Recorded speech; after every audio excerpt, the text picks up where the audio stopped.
Would there be light without darkness? It doesn't seem like it. One suggests the other.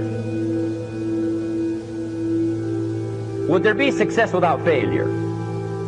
We have two things going for us in our human experience. Here's one, opportunity, and here's number two, the threat to the opportunity.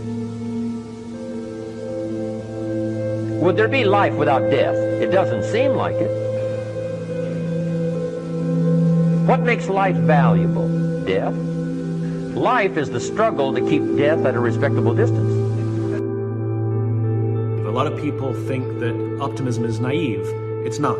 Optimism is not the denial of reality. And positivity is about saying things are good even when they're not. Optimism is the belief that the future is positive. We are going through a hard time now. The times are tough, they're rough, they're dark, but we will get through this together. That's what optimism sounds like. Now let me say this before I move forward, and I can't explain it, but you better feel me. Winners win and losers lose. I don't know how it happens, but winners win. And if you create a culture of losing, if you keep being a victim, if you keep letting losing happen to you, if you keep letting people do you and treat you any kind of way, it's going to become a culture.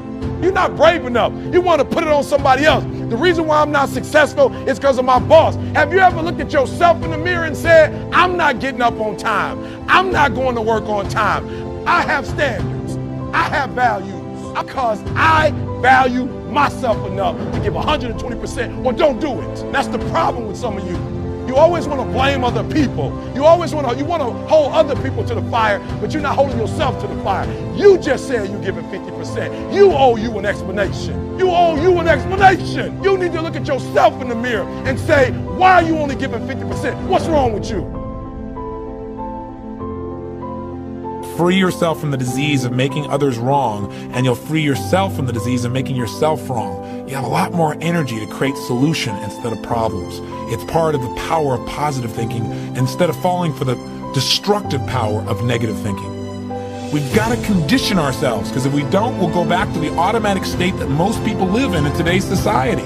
The way to develop the habit is to go on a mental diet. And most importantly, you got to find something to appreciate even in the tough times.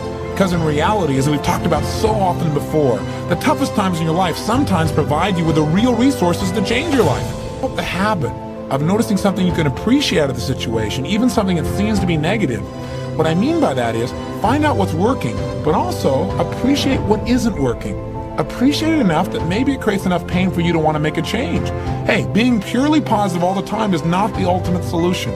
Being purely positive 98% of the time to me is the solution. I don't mean being negative, I mean being intelligent. I mean being critical in your thinking. Seeing what you don't have is sometimes useful too. This is the way you fail, is if you quit. But if you learn something and you expand from it and you make some new decisions that enhance your life and the people you care about, then there is no failure.